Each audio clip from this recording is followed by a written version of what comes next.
चर्चा करने जा रहे हैं आदि धर्म और सनातन धर्म के साम्य और वैषम्य पर।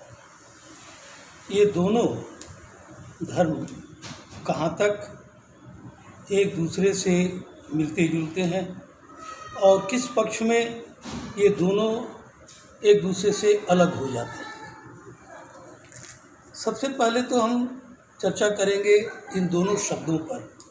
आदि धर्म अर्थात प्रारंभिक धर्म, आदि काल का धर्म, शुरू का धर्म, पहला धर्म। और सनातन धर्म का यदि शब्द अर्थ लें तो सनातन का अर्थ भी अनादि काल से, प्रारंभिक काल से, उद्भव काल से जो धर्म चला आ रहा है। और इस अर्थ में दोनों समान प्रतीत होते हैं।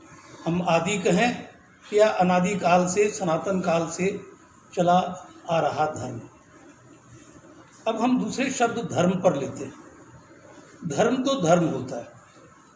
भले हम मनुष्यों ने काल क्रम से अलग अलग समय में अपने अपने धर्म को अलग अलग नाम से संबोधित किया है, लेकिन इससे धर्म अलग नहीं हो जाता।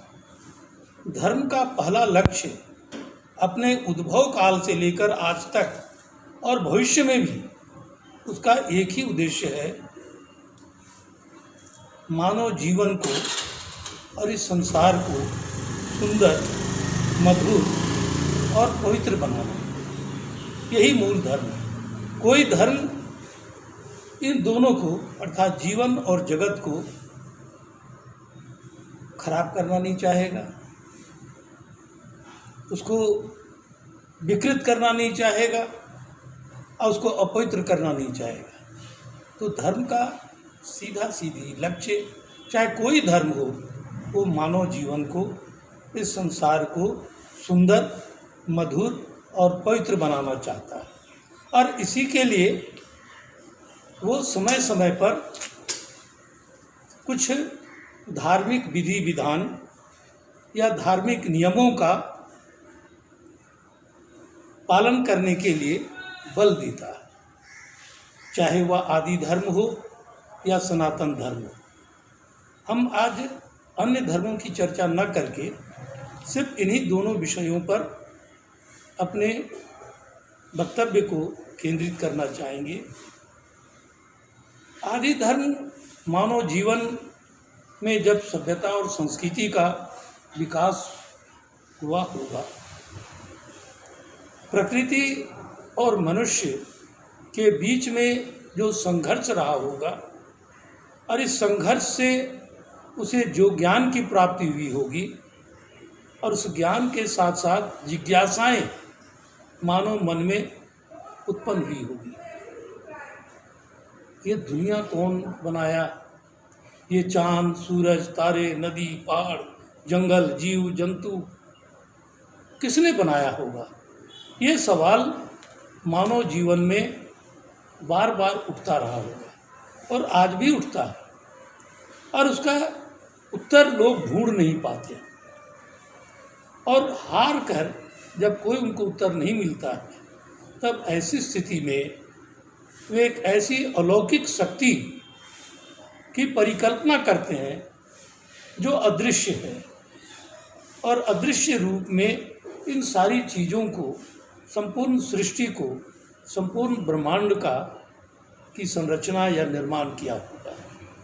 ये हारा हुआ आदमी का ये विश्वास, क्योंकि आज तक किसी ने ईश्वर नाम की चीज़ को न तो देखा है, न तो उसको कहीं पाया है।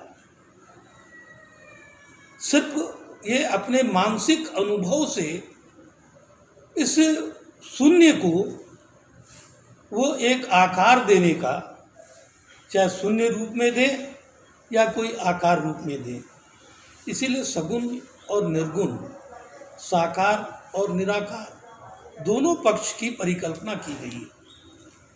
जैसा कि मैंने कहा, आदि धर्म के प्रणेता डॉक्टर रामदयाल मुंडारी जीवन में उन्होंने धर्म के स्वरूप को समाज में जिस रूप में देखा, सुना, पाया, समझा, उनकी परंपरा में धर्म को लेकर के जो जो मान्यताएं थी, जो बरसों से चली आ रही थी, उन सबको उन्होंने संकलित किया और एक व्यवस्था दी, एक क्रम दिया और एक मोटा ग्रंथ, पहले शुरू में एक पतला ग्रंथ आदि धर्म करके निकाला और बाद में उसका एक विस्तार रूप आदि धर्म के रूप में उसको विस्तृत किया। और उसमें धर्म क्या है? जो ईश्वर की बात करे, जीवन की बात करे, इस संसार की बात करे, इस अंतरिक्ष की बात करे, अर्थात प्रकृति के हर पक्ष की जो बात करे, उसका सृजन करे, उसका पालन पोषण करे, उसका संहार करे, यही तो ईश्वर का काम है। सृष्टि करना, पालन करना और उसका संहार करना, यही ईश्वर का काम है। इसलिए प्रायः धर्मों में 3 प्रकार की शक्ति का विवरण मिलता है। जैसे सनातन धर्म में ब्रह्मा, विष्णु, महेश की बात करते हैं। ब्रह्मा माने जन्म देने वाला, सृष्टि करने वाला, विष्णु अर्थात पालन करने वाला, शिव अर्थात संहार करने वाला। इसी को ईसाई धर्म वाला पिता, पुत्र और पवित्र आत्मा के रूप में लेते हैं। पिता अर्थात जन्म देने वाला, पुत्र अर्थात पालन करने वाला, पवित्र आत्मा अर्थात जीवन की समाप्ति, आत्मा परमात्मा का मिलन। लेकिन आदि धर्म में हम इससे बिल्कुल भिन्न पाते हैं। आदि धर्म ये मानता है, क्योंकि वो प्रकृति पूजक है, प्रकृति की जो विभिन्न शक्तियाँ हैं, उन्हीं शक्तियों को वो ईश्वरीय शक्ति मानता है और उन्हीं प्राकृतिक स्थलों को ईश्वर का घर भी मानता है। इसीलिए आदि धर्म में पहाड़, पर्वत, जंगल, नदी, भूमि,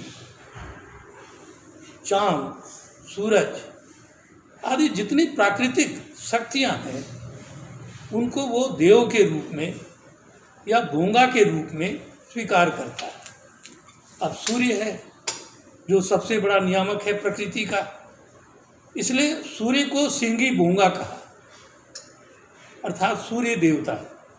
सनातन धर्म उसको सूर्य देवता कहते हैं और ये मुंडा समाज में, आदिवासी समाज में विशेषकर उसको मुंडा लोग सिंगी बोंगा बोलते हैं। सिंगी माने सूर्य, बोंगा माने देव, सूर्य देवता। ये चांदो बोंगा हो गया इनके आदि धर्म में, और वही चांद देवता हो गया सनातन धर्म में। ये वन देवता है सनातन धर्म में, तो इन लोगों ने वीर बोंगा कहा। वीर बोंगा मतलब जंगल देवता। ये जंगल के बाद जो नदी है या दह है, जल है, तो जल के देवता जल के देवता हैं। वैसे ही आदि धर्म में वो इकिर बोंगा है।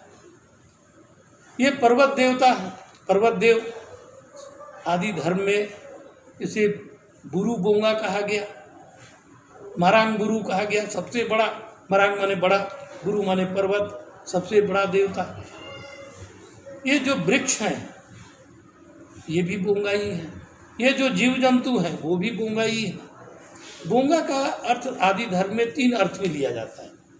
एक तो देव के रूप में, दूसरा भूत के रूप में और तीसरा मंत्र के रूप में।